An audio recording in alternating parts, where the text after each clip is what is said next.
Jamaah, oh jamaah, alhamdulillah. Alhamdulillahirrahmanirrahim, kita masih di Islam itu Indah dan kita masih ada di episode spesial menjawab pertanyaan sosmed. Langsung aja pasti jamaah penasaran, aduh pertanyaan aku belum dibacain nih. Insya Allah kali ini ada pertanyaan jamaah ya yang aku bacain. Langsung aja ini masuk ke Instagram Islam itu Indah dari @Hadijah Bunda Nabil. Nah, assalamualaikum Hadijah Bunda Nabil. Nah pertanyaannya adalah assalamualaikum Ustadz. Mau bertanya, jika kita sholat wajib misalnya zuhur, ternyata di rokaat pertama kita sudah melakukan duduk untuk tasahud awal nih yang tadi aku bilang Bib. Dan membaca tasahud awal, lalu di saat berdiri di rokaat kedua kita ingat telah melakukan kesalahan itu. Apakah duduk di rokaat kedua kita harus membaca tasahud awal lagi atau langsung aja menuju ke rokaat ketiga dan keempat? Mohon penjelasannya Ustadz. Gimana nih Habib Muhammad Syihab? Keren juga sih sampai loncat-loncat gitu ya. Saya sampai lihat itu pertanyaannya lebih jelas. Bingung menentukan sikap artinya ya. apabila idza shallatil mar'a au shalla rajul, apabila seorang yang al-musalli yang lagi sholat, tiba-tiba dia di rakaat yang pertama tasyahud awal. Lupa dia tidak tahu tadinya dia lupa atau tidak. Ya. Ketika berdiri atau lagi tasyahud dia ingat, dia langsung berdiri. Dia langsung berdiri dan pertanyaannya apakah di rakaat kedua dia tetap melakukan tasyahud atau berdiri lengkap saja yang ketiga langsung keempat. Nah. Tetap dia melakukan tasyahud awal. Jadi rakaat kedua tetap dia melakukan tasyahud awal. Jadi pertama dia tasyahud karena lupa, itu karena lupa. Jadi tidak masalah dan tidak membatalkan dia punya sholat. Tapi bagaimana rakaat yang keduanya? Di rakaat yang kedua dia tetap melakukan tasyahud awal. Sama seperti biasa. Rakaat ketiga dia tidak tasyahud. Rakaat keempat dia melakukan tasyahud. Setelah salam, sebelum salam dia disunnahkan menambah sujud sahwi. Karena dia melakukan suatu kelupaan atau kesalahan di rakaat yang pertama. Jadi di rakaat yang terakhir dia menambahkan sujud sahwi. Nah, ini lupa sujud sahwi. Sama seperti ini Ustaz, orang yang juga lupa rakaat misalnya. Rakaat satu atau rakaat kedua, rakaat satu atau rakaat kedua, rakaat ketiga atau rakaat keempat. Nah, kan seperti itu. Ini banyak yang makanya kalau mau sholat itu usahakan baca baca Qul a'udzu birabbin nas. Jadi supaya Sebelum sholat. sebelum takbir. sholat. Jadi sebelum sholat kita Qul a'udzu birabbin nas. Terus sebelum sholat itu kita betul-betul intinya menghadirkan hati. Walaupun mungkin kita tidak bisa hadir sampai akhir. Tapi minimal kita ingatkan, oh kita sekarang sholat asar nih. Betul-betul hadirkan hatinya, baca Qul a'udzu birabbin nas baru Allahu Akbar. Nah di situ minimal kita mendapatkan kehusyuan. Jadi tidak begitu salah. Ini kadang-kadang 5 waktu lupa terus. Iya. Gak khusus-khusus dong. Gak kalau gitu. khusus 5 waktu. Yang bingung nih kebanyakan orang tuh rakaat kedua, rakaat ketiga atau rakaat keempat. Iya benar, Bib. Itu yang banyak. Nah bagaimana hukumnya ngambil bilangan yang kecil. Jadi ini satu atau dua, atau mungkin kalau satu kan dia biasanya ingatlah satu atau dua atau tiga, ambilnya dua. Jadi jangan ngambil yang besar. Oh biar nggak pengen cepat selesai gitu ya. Iya ngambil ini tiga. parah ini 2, 3, udah 4 aja dah. 4 aja, selesai aja deh. Jadi gak ada, Jadi- gak diterima sholatnya ya Bib. Itu yang masalah. Jadi kalau tadi tasyahud awal dan tasyahud akhir, jadi dia betul kalau lupa yang awal, tambahkan lagi tetap yang kedua, di akhir tambah sujud sahwi. Artinya setiap yang lupa dia tambahkan sujud sahwi. Kalau lupanya itu nanti ada syarat-syarat sujud sahwi seperti sunnatul ab'ad. Oh, betul. Nah itu yang bisa menambahkan sujud sahwinya. Jadi intinya makanya orang kalau sholat nanti pas memang ada aja misalnya kehilangan kunci, misalnya lagi sholat kok bisa ketemu gitu. Kepikiran. Ya, Langsung kau ingat tadi waktu sebelum salah nggak ingat. Pada saat salah baru ingat. baru sih di situ gitu. dimainin Abudi kayaknya tadi dimainin, dia masuk di bawah kasur kayak itu. Langsung fokusnya itu Langsung ya, beda fokusnya ya. kunci, assalamualaikum warahmatullahi bukan zikir jadi kunci. Iya. Nah ini kadang-kadang lupa ini subhanallah memang syaitan itu menggoda diri kita. Artinya supaya kita ini tidak khusyuk di dalam sholat. Supaya kita ini diganggu. Tapi minimal kalau orang tanya begini lagi misalnya. Ya. Kan masalah tasyahud tadi selesai karena tidak begitu panjang bahasanya. Tapi kalau orang tanya Ustaz bagaimana caranya khusyuk. Secara khusyuk. Ya khusyuk sholat. Kalau Ya. kita lihat sholatnya sahabat kan itu sahabat Nabi, Ya. itu kalau sholat itu burung ada yang hinggap di kepalanya. Wih, saking khusyuknya. Saking khusyuknya dianggap sama burung itu batu. Oh kayak diem, tenang gitu ya. Tenang, khusyuk gitu kan dia sholatnya. Nah itu ada sahabat yang kena panah misalnya. Heeh. Ada yang mengatakan Sayyidina Imam Ali bin Abi Thalib, ada yang mengatakan sahabat yang lain waktu kena panah dia bilang kita akan cabut panah ini tapi harus dipegangin karena zaman dulu kan enggak ada suntikan apa tuh? Suntikan. Suntik. Kebal. Ya. Ya, sudah artinya bagaimana?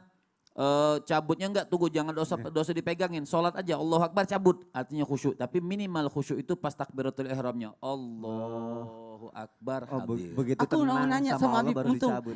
ini pengalaman kita ya, Ya. suka jadi imam atau Ya. pada saat kita salat sendiri dengan melanjutkan bacaan Quran kita di salat, gimana Bib solusinya ketika tiba-tiba kita salat lupa baca Al-Fatihah? Ah, Pernah kejadian Ya, kan aku kita suka- aku langsung pernah kayak gitu rakaat juga sih. kedua kan Allahu Akbar langsung baca surah. iya. Lupa Itu gimana Al-Fatihah tuh, Bib? gimana Bib? Apabila kita lupa membaca Al-Fatihah, yakin lupa baca Al-Fatihah, langsung putuskan baca surahnya ganti dengan Al-Fatihah. Oh, langsung. Langsung dibacain baca Kalau pada saat Al-Fatihah. ingatnya itu pada saat baca surah lainnya. Langsung berhenti, langsung berhenti. baca Al-Fatihah. Baik. Oh gitu. Stopkan Tapi kalau sudah surahnya. ruku, Kalau kayaknya- sudah ruku nanti ditambahkan karena dihitung dia lagu tidak baca. Di akhir nanti dia bacakan surah Al-Fatihah. nanti artinya tambah rakaat lagi. Tambah rakaat lagi. Oh, gitu. Masya Tambah Allah. Ada yang mengatakan batal karena Al-Fatihah Al-Fatihah wajib. wajib, Nah, ya. gitu. Baik, Batal makasih karena Habib Al-Fatihah Muhammad hukumnya Syihab wajib. untuk ada pertanyaan, juga untuk yang bertanya jawabannya. seperti itu. Makasih Ustaz Muhammad Oh, untuk ya udah, habis pertanyaannya, Masya Allah. Terima kasih. Kadang memang namanya manusia ya suka lupa ya. Aku kelihatan lagi ya, suka lupanya masih kelihatan ya Bib. Iya Bib. Enggak, sekarang ingat sih. Oh, udah ingat ya? Karena sudah bilang lupa ingat. Oh iya berarti. benar-benar baik. Baik. Kita lanjutkan lagi jamaah yang ada di rumah. Masih dari Instagram Islam itu Indah dari hamba Allah. Assalamualaikum Ustadz, mau nanya bagaimana cara membatalkan sumpah yang sudah terlanjur diucapkan? Karena saya pernah bersumpah nggak mau pulkam lagi karena sakit hati sama saudara. Saya sedih nih karena nenek saya meninggal, saya nggak pulang. Saya merasa bersalah karena dia yang membesarkan saya. Saya ada niatan mau ziarah kubur, tapi masih takut ingat sumpah saya. Tolong dijawab ya Pak Ustadz. Ya. Gimana nih Ustadz Maulana? Langsung ya. Ya silakan Ustadz. Baik, bismillahirrahmanirrahim. Izin Habib, makasih banyak ilmunya hari ini luar biasa. Dan kalau berbicara tentang sumpah, kita lihat dulu sumpahnya. Apakah sumpahnya itu melanggar syariat atau tidak? Nah itu yang pertama. Kalau melanggar syariat, contoh tadi memutuskan silaturahmi. Islam tidak mengendaki adanya pemutusan silaturahmi. Ya sudah, ganti aja dengan datang. Karena pokoknya saya tidak akan ketemu dia, akan kumusuhin dia. Berarti memutuskan silaturahmi. Sumpah semacam ini tidak masuk. Karena dalam artian dia melanggar sumpah dalam artian kategori yang melanggar syariatnya. Jadi sesuatu pokoknya saya bersumpah tidak akan salat subuh. Berarti salah kan? Ya. Sumpahnya enggak masuk karena melanggar syariat salat subuh. Salat subuh kan wajib. Ya. Nah, jadi sumpah itu dilihat dulu kategorinya. Kemudian jadi maksudnya kontennya kalau bahasa gaulnya konten. Konteks itu dari Konteksnya. Ya. Nah, kemudian mohon izin kata sumpah itu kan wallahi tallahi billahi. Ya. Baru masuk sumpah. Tapi kalau bersumpah dengan atas nama lain nggak boleh. Berarti tidak termasuk. Jadi kita lihat dulu kontennya. Kemudian yang kedua, kita lihat sumpah ini mohon izin tanpa menggurui hanya mengingatkan. Lihat sumpahnya itu ada nggak pengganti lebih baik. Contoh, aku bersumpah pokoknya aku akan mentraktir kamu beliin ayam. Nah, ternyata dia yang kalau dia datang pokoknya akan kubelikan dia ayam. Ternyata kan dia tidak makan ayam. Dia makannya ikan atau dia sukanya makan kambing. Iya. Kayak kemarin ada yang baru makan. Oh iya benar. Yang dipostingan di IG-nya. Anaknya Habib ya. Iya iya tahu. Masya Allah. Makanya pertama Baru- kali langsung baru kebuli lahir langsung tahu. makan kambing ya. Ke kambing langsung. Masya Allah. Jadi kalau memang dia sukanya kambing, masa kita kasih sesuatu yang dia tidak sukai? Ya. Maka ganti yang lebih baik. Nah, alhamdulillahirabbil. Nah, Ustadz, ini udah benar-benar sumpah tahu, sumpah atas nama Allah, sumpah. Tapi aku mau melanggar, aku tidak mau menjalankan. Nah, disinilah alhamdulillah ada solusi dalam Islam, namanya kafarat. Kafarat atas pelanggaran atas sumpah itu. Mau menyalahi sumpah berarti harus ada urutannya. Memberi makan 10 orang miskin. Sekali lagi, makanan sampai mengenyangkan ya. Jangan Ya, sedikit-sedikit jangan ya. sekedar sedikit-sedikit. 10 orang miskin dikasih makan. Itu untuk melanggar, karena aku melanggar sumpah. Aduh, aku sudah melanggar sumpah. Kalau begitu, karena Anda melanggar sumpah, maka kafaratnya memberi makan orang miskin. Ya. Kemudian kalau tidak bisa, tidak sempat memberi makan. Kan memberi makan dimasak dulu lah, diolah dulu lah. Atau mungkin sekarang ada masakan jadi, kan tidak sempat pesan. Kalau Ya. memang tidak sempat, beliin baju untuk 10 orang miskin. Kalau nggak sempat lagi, Nggak sempat lagi, bebaskan budak. waduh, kalau nggak bisa, Karena tidak ada uang. Hah? Kalau begitu berpuasa 3 hari berturut-turut. Sekali lagi ya, berturut-turut. Contoh, baru 2 hari puasa tiba-tiba batal. Maka dia harus mengulang lagi ya Habib ya. Berturut-turut ya. jadi ini dilakuin semua atau satu aja dipilih? Satu aja dipilih tapi Oke. berurut. Jadi satu dulu, kalau tidak bisa baru turun jadi memberi makan Iya. atau pakaian, kemudian turun lagi ke pembebasan budak. Kalau tidak ada materi sama sekali, Iya. maka harus ambil kategori yang berikutnya puasa 3 Puasa hari. aja ya. Puasa 3 hari, tapi dia kalau puasanya nggak berurutan dah Oh enggak apa-apa? Enggak apa-apa. Ya, ya, alhamdulillah, jadi ada pendapat juga harus berturut. Tapi ada alhamdulillah kalau Habib kan banyak pendapat yang diterima. Luar Baik, biasa. Mas Yow. Berarti sebenarnya tuh kita tuh jangan asal sumpah-sumpah Jadi lah lihat ya, dulu jaga. sumpah itu Iya. sah sumpahnya atau Ya. tidak. Lihat dulu apakah sumpahnya Ya. itu melanggar. Atau ada sumpah yang lebih baik daripada sumpahnya. Baik, Masya Allah. Ustaz Maulana terima kasih loh untuk penjelasannya, Oh, Masya mantap. Allah. Dan terima kasih jamaah sudah mengirimkan pertanyaannya karena mungkin ini bisa menjadi, bisa mewakili banyak jamaah juga yang ada di rumah ya. Nah aku lanjutin lagi jamaah. Sekarang dari Instagram kita lagi juga, kali ini dari @nurlaila_findra. Bagaimana cara membedakan bisikan hati dan bisikan setan? Wah ini pertanyaannya bagus nih. Karena bisik-bisik tetangga aja kita suka bingung nih siapa yang ngomongin kita nih. Apalagi bisikan hati sama bisikan setan. Gimana cara bedainnya ya Bib? Aku mohon penjelasannya nih Habib Muhammad Syihab. Ini mestinya Ustaz Maulana Pak. Kenapa? Mantap ini. Silakan Ada Habib. riwayat Ibnul Mubarak dan Abdullah ibn Mas'ud. Beliau mengatakan libni Adam lammatan. Buat anak Adam ini ada lammatan, artinya ada 2 bisikan. Lammatun minal malak wa lammatun minasyaitan. Ada bisikan yang pertama dari malaikat, itu disebutnya ilham. Dari malaikat ya. Ada kalau khotor di bari itu kalau dalam hati kita namanya khotoro, artinya lintasan hati. Kalau namanya setan itu waswas kan. Qul a'udzu birabbin nas, malikin nas, ilahin nas, min syarril waswasil khannas. Nah ini arti waswas, itu waswas daripada syaitan. Jadi lammatun minal malak, ada bisikan dari malaikat, ada lammatun minasyaitan, ada bisikan dari syaitan. Lantas apa yang membedakan? Dikatakan kalau fa'amma lammatul malak, kalau dia bisikan daripada malaikat atau ya bisikan daripada malaikat yang disebut dengan ilham tadi, itu biasanya sesuatu yang baik.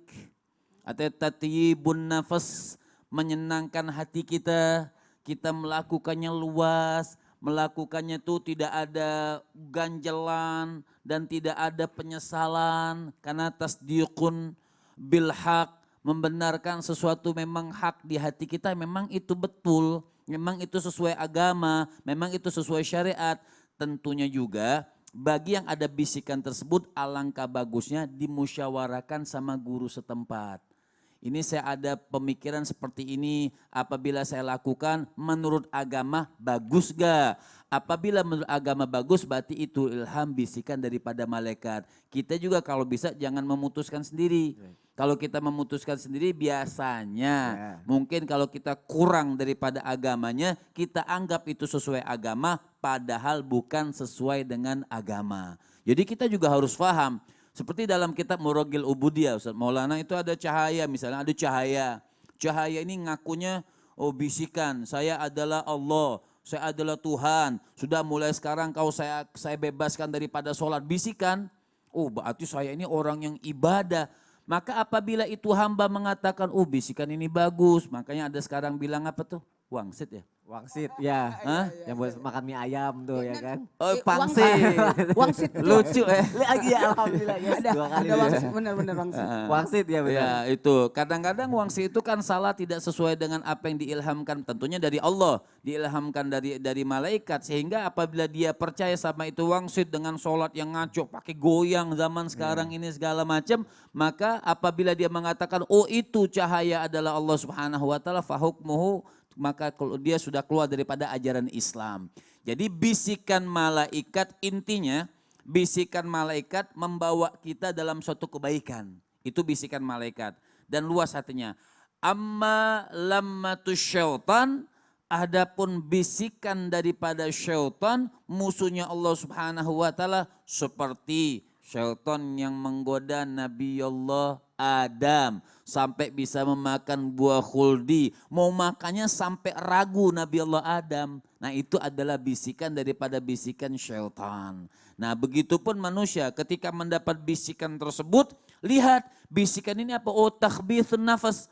Apa takhbithun nafas? Artinya bikin hati kita tidak tenang, bikin hati kita tidak bagus. Melakukan sesuatu yang memang ini kalau dilakukannya tidak sesuai agama, ini kalau dilakukan nyakitin hati orang, ini kalau melakukan sesuatu yang memang tidak sesuai dengan syariat. Nah ini namanya lamatus syaitan. Jadi bisikan daripada bisikan setan seperti itu. Berarti pada akhirnya kita juga tetap butuh pendapat orang lain juga ya Bib. Iya, untuk kalau memang mengetahui kita merasa kebenaran ya. kurang paham Ya. kan kita tanya, nih saya punya bisikan 2 begini, bagaimana? Ya. Gitu. Jadi biar kita juga nggak salah ya Bib Ini ya. kadang-kadang orang nebak. Oh menurut saya bisikan Anda coba pegang. Masya Allah. Jadi patokannya itu tadi ya, Ya. menyenangkan atau was-was. Ya. Iya, Dan apabila jadi was-was itu was-was tuh syaitan. Masya Allah, dan kalau ragu kita butuh pendapat lagi dari guru-guru kita yang ada di dekat kita. Masya Allah, jazakallah khair Habib Muhammad Syihab. Kita lanjutkan lagi jamaah yang ada di rumah. Kali ini Masya Allah, udah ada jamaah yang mau curhat online dari rumah. Masya Allah, langsung aja ya. Assalamualaikum warahmatullahi wabarakatuh. Waalaikumsalam warahmatullahi wabarakatuh. Masya Allah, mau curhat apa sih? Insya Allah nanti dicarikan solusinya sama guru-guru kita ya. Iya. Silakan. Assalamualaikum Ustadz. Waalaikumsalam warahmatullahi wabarakatuh. Anaknya lewat tadi aku lihat. Iya maaf. Ustadz mau tanya, Iya siap. gimana caranya untuk menasehati anak yatim jikala dia dinasehati, tapi kadang dia tuh marah-marah gitu ya, untuk sholat, untuk ngaji agak susah gitu. Itu aja Bu? Halo? Itu aja atau masih ada lagi pertanyaannya? Iya, sama menghilangkan trauma. Wah, kenapa? Pernah disakitin gitu ya, Ya. sama pasangan, sama suami.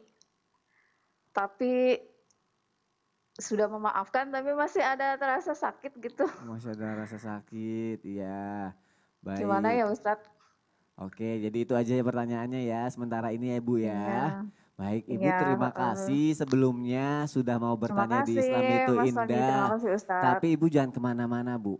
Ibu tetap Oh, di iya. sini, tetap terhubung Iya. dengan kita. Nanti setelah jeda iklan Bu akan dijawab sama Habib Muhammad Syihab dan Ya, juga terima Ustadz kasih, Maulana. Ustadz. Ya, dan juga jamaah yang ada di rumah juga jangan kemana-mana. Kita akan lanjutkan lagi pelajaran kita pagi hari ini. Mungkin dari pertanyaan ini bisa menjadi pelajaran yang baik buat kita semua. Jamaah yang dimuliakan Allah jangan kemana-mana ya. Tetap di Islam itu indah. Jamaah, oh jamaah. Alhamdulillah.